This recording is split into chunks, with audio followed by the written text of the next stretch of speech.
Hi friends, welcome back. तो आज का हमारा वीडियो है दिल्ली में हुए धमाकों के पीछे कौन, जैश ए मोहम्मद, दिल्ली लाल किला ब्लास्ट। तो चलते हैं, शुरू करते हैं। दोस्तों, दिल्ली के लाल किले के पास हुए ब्लास्ट में हर पल नई अपडेट आ रही है। इस धमाके में अभी तक 13 लोगों के मारे जाने की खबर है और 20 से ज्यादा लोग घायल हैं। भगवान न करे, लेकिन हो सकता है जब तक ये वीडियो आप देख रहे हो ये आंकड़े और भी बढ़ जाएं। प्राइम मिनिस्टर ने भी कहा है कि जो भी रिस्पॉन्सिबल हैं उन्हें छोड़ा नहीं जाएगा। वो तो obvious इसके है। पीछे के षड्यंत्रकारियों को बख्शा नहीं जाएगा। ये तो ऑब्वियस है, तो और इनका छोड़ थोड़ा देंगे। घटना के बाद से देश भर में हाई अलर्ट घोषित कर दिया गया है। जांच में पता चला कि कार में अमोनियम नाइट्रेट जैसे हाई इंटेंसिटी वाले विस्फोटक का इस्तेमाल हुआ था, लेकिन हर बीतते घंटे के साथ ही इस इंसिडेंट को लेकर नई जानकारी सामने आ रही है। हम इस वीडियो में सिर्फ उन चीजों के बारे में बात करेंगे जिनकी पुष्टि एजेंसियों और पुलिस प्रशासन द्वारा कर दी गई है। वहीं एक बार फिर ये साबित हो गया है कि हमारे देश के दुश्मनों से लड़ने के लिए हम सबको हर बार कामयाब होना पड़ेगा, लेकिन उनको सिर्फ एक बार कामयाब होना होगा। स्थिति बता रही है कि ये धमाका बड़ा था। हम एम्बुलेंस वाले हैं। हमारे बीटा इंचार्ज ने कहा कि ऐसा है, लाल किले पे एक ब्लास्ट हो गया, आप गाड़ी लेके पहुंच जाओ।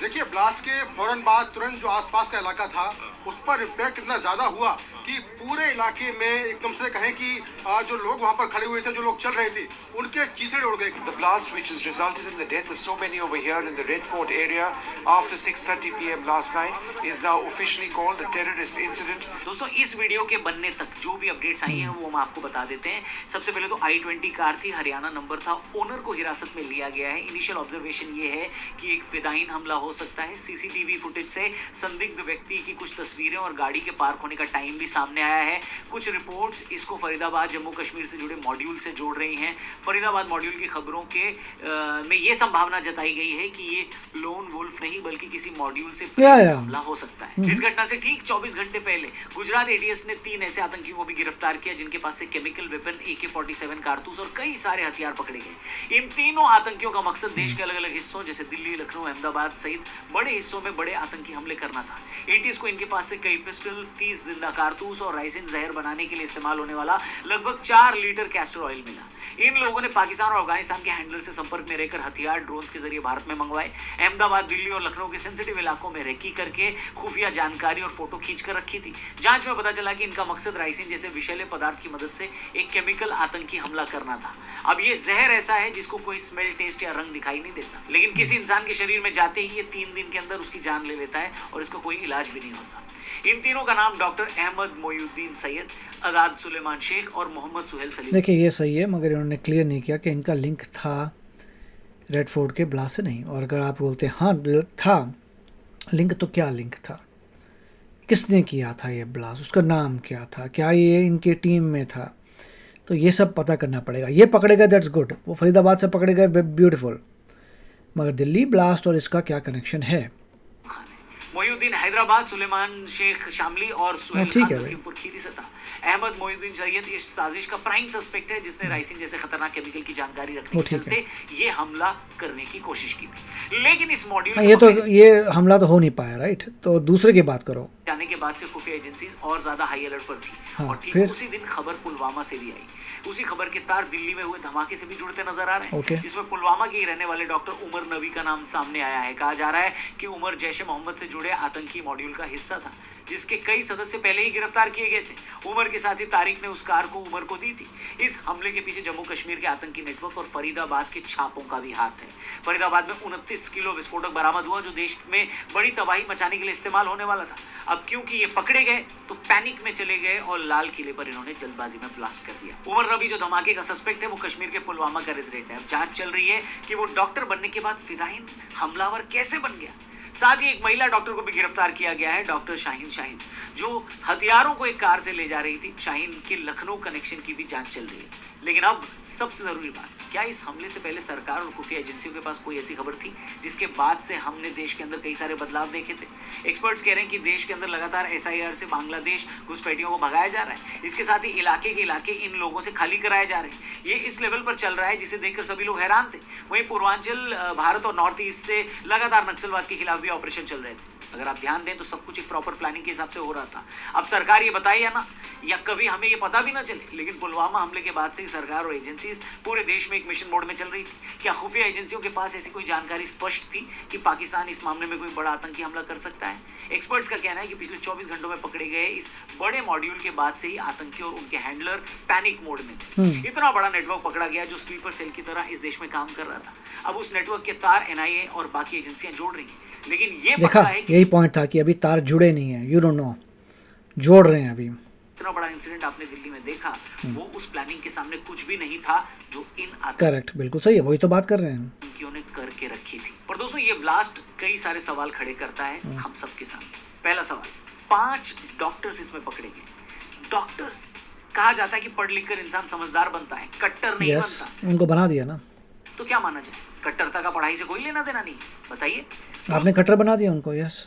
दूसरा सवाल, दुनिया इस बात पर हंसती है कि हमारा देश जिन आतंकी सांपों के जहर से बार बार घायल होता है, हमारे ही देश का एक वर्ग उठकर उनके जनाजे में भी चला जाता है और लॉजिक ये दिया जाता है कि भाई मरने के बाद उस इंसान को पूरे रीति रिवाज के साथ दफनाए जाने का हक है। कोई ये सवाल नहीं पूछता कि उसने जितनी मासूम जिंदगियों को मारा है, उनके जीने के अधिकार के बारे में कौन बात करेगा? तो टेररिस्ट के मरने के बाद उनकी लाशों के साथ खड़े होने वाले को क्या कहा जाए? ये दूसरा सवाल है। तीसरा सवाल, सोशल मीडिया पर ये लिखने वालों से जो ये लिख रहे हैं कि शहर में तनाव है, पता करो क्या चुनाव है। ऐसे लोगों से यही कहना चाहूंगा कि मतलब कितने जाहिल लोग हैं जो ब्लास्ट को चुनाव से जोड़ रहे हैं। साथ ही कई लोग एजेंसीज पे भी सवाल उठा रहे हैं, अजय डोवाल के बारे में लिख रहे हैं। मैं पुलिस और जांच एजेंसियों से रिक्वेस्ट करना चाहूंगा कि ऐसे लोगों के सोशल मीडिया पोस्ट और कमेंट्स का स्क्रीनशॉट लिया जाए, इनको आइडेंटिफाई किया जाए, इनकी जानकारी जमा करके रखी जाए। जो भी इस हमले से या तो खुश हो रहे हैं, स्माइलीज भेज रहे हैं, फोर्सेस और एजेंसीज को गाली दे रहे हैं, पता नहीं ऐसा हो रहा नहीं हो रहा, वो तो बहुत ही बड़ा पागलपन होगा। मगर ये पता करना है कि अभी फरीदाबाद वाले इनसे लिंक्ड है कि नहीं है, और सोर्स तक जाओ, पता करो कौन था मास्टरमाइंड, उसको उड़ाओ, उसको उड़ा के आओ। इन सब की जांच और हिसाब दोनों होना जरूरी, इसलिए मैं एजेंसी से रिक्वेस्ट करूंगा। और देखना पड़ेगा कि जितने भी इन्वॉल्व लोग हैं वो एक ही रिलीजन के क्यों हैं। Something is really wrong going on. आपको एजुकेशन बहुत इम्प्रूव करनी पड़ेगी, मगर आप लोग यही काउंटर करेंगे कि ये तो डॉक्टर थे, इनको रेडिकलाइज किया गया था। हर एक को आप रेडिकलाइज नहीं कर सकते।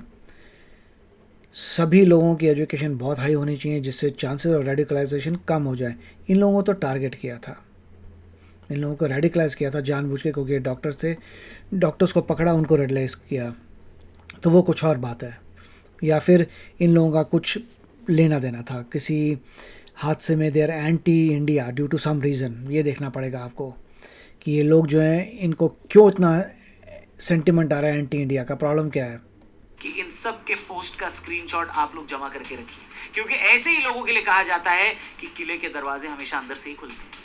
मैं कहता हूं गवर्नमेंट से सवाल पूछो, उनको ताने मारना है जितने मारो, गालियां देनी है उतनी दो, उनसे इस्तीफे मांगने गवर्नमेंट से मांगो, लेकिन जब देश में एक आम नागरिक मरता है तो आपसे ज्यादा दुख एजेंसी नहीं, गवर्नमेंट से कुछ नहीं कर सकते। दे were trying their best.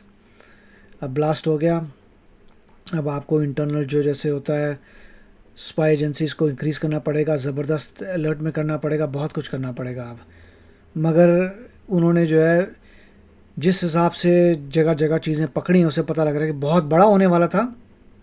Thankfully उतना बड़ा नहीं हुआ जितने का माल मिला है। इंसान को होता है जो नागरिकों को बचाने के लिए ऐसे 1000 ब्लास्ट, ऐसे 1000 हमले नाकाम करवाता है, लेकिन 9999 हमले नाकाम होते हैं, एक हमला फिर भी हो जाता है। और जैसे ही एक हमला हो जाता है, कुछ लोग सोशल मीडिया पर ये लिख देते हैं कि ये एजेंसी वाले कर क्या रहे थे। सच कहें तो ऐसे लोगों के क्रेडिट देने से न देने से इनको फर्क भी नहीं पड़ता। नहीं, देखिए वो तो कहेंगे जिसको अगर किसी को हार्म हुआ है वो तो बोलेगा, राइट। जिसको हार्म हुआ है वो तो बोलेगा कि तुम्हारे जो भी है क्यों नहीं है लॉ एंड ऑर्डर कंट्री में। मेरे को भी ये फील होता है कि आज 2025 में इतनी स्ट्रांग होनी चाहिए इंडिया की, ऐसे कभी नहीं होना चाहिए ऐसा कहीं पर भी। इतनी ज़बरदस्त होनी चाहिए स्पाई एजेंसी डोमेस्टिक कि सब पता रहे सब लोगों को कि क्या चल रहा है क्या नहीं चल रहा। It should be so strong.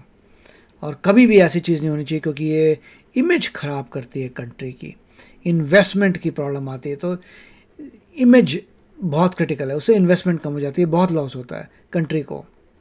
वहाँ पे पाकिस्तान में भी आज इस्लामाबाद के डिस्ट्रिक्ट कोर्ट में मेरे ख्याल से ब्लास्ट हुआ है। तो हम ये नहीं कहना चाहते कि Pakistan India are the same, कि पाकिस्तान में ब्लास्ट होते हैं, इंडिया में ब्लास्ट होते हैं, ऐसा नहीं होना चाहिए। There should be no blast in India. Akshay Kumar की बेबी फिल्म में एक सीन है जब मिनिस्टर साहब डैनी से पूछते हैं कि are we doing enough for our men, क्या हम अपनी एजेंसी के लोगों के लिए काफी कुछ कर रहे हैं? तो डैनी का जवाब आता है, कहां sir, but the fact is they don't even care, यानी उनको फर्क भी नहीं पड़ता। इसलिए सोशल मीडिया पे कमेंट करने वाले इन ग्रोसरी वालों से मैं कहना, सबको फ़र्क पड़ता है and you need to do better for your every employ. Government employ के लिए अच्छा काम करना है आपको, ज़्यादा फैसिलिटी देनी है उनको, स्पाई एजेंट्स को और फैसिलिटी देनी है। चाहूंगा कि सरकार चाहे जिसकी भी हो, एजेंसी और सेना के लोग देश के होते हैं, देश के नागरिकों की सुरक्षा के लिए होते हैं, इसलिए उनको ये ठीक है, बट द पॉइंट इज़ कि यस आपको उनको और बढ़िया करना है। ये मत बोलो कि जस्ट बिकॉज वो देशभक्त हैं तो उनके लिए कुछ करेंगे नहीं, दैट इज़ नॉट ट्रू। करना तो आपको सबके लिए है। बोलने से पहले 100 बार सोचें, और अगर फिर भी आपको हगना ही है तो सोशल मीडिया पे टट्टी ना करें, उसके लिए शौचालय जाएं। दोस्तों, हमारी सुरक्षा एजेंसीज का जॉब इतना थैंकलेस जॉब है जिसका रिकग्निशन भी उन्हें नहीं मिलता। हमारे देश के अंदर बीतता हुआ हर शांति भरा दिन इन्हीं लोगों के त्याग और डेडिकेशन की वजह से संभव हो पाता है। हमारे देश की सुरक्षा एजेंसियां ऐसे ऐसे कामों को अंजाम देती हैं। ये सब बातें बहुत सही हैं, पेट्रियोटिज्म अच्छा है, मगर आप उससे पूछिए जिसकी ख़ानदान में डेथ हुई है, उसको पूछिए जिसकी टांग टूटी है, उसको पूछिए जो हर्ट हुआ है, उसके सेंटिमेंट आपसे मैच नहीं करेंगे, राइट। अगर ये बोलने वाले की सब मेहनत हो रही है मगर जिसको चोट लगती है ना उसका सेंटिमेंट दूसरा होता है। ये सेंटिमेंट होता है कि ऐसा नहीं होना चाहिए, और मेहनत करनी है और बेटर करना है, दिस शुड नेवर हैपन। और अभी के लिए तो यही है कि जैसे मोदी जी कह रहे हैं, राजनाथ जी कह रहे हैं, तो आप बहुत कुछ इन्वेस्टिगेशन होगी, पता चलेगा कौन थे इसके पीछे, और पूरा प्रॉब्लम सॉल्व की जाएगी। और लेट्स होप कि फ्यूचर में ऐसा ना हो। तो आप बताइए आपके क्या विचार हैं। मिलेंगे अगले वीडियो में, टेक केयर, बाय बाय। तो अगर आप मेरे इस चैनल पे नए हो तो जल्दी से सब्सक्राइब के बटन को हिट करो और बेल आइकन को क्लिक करो, ताकि आपको मेरा जब नया वीडियो मैं लगाऊं आपको उसके बारे में जल्दी से पता चल जाए।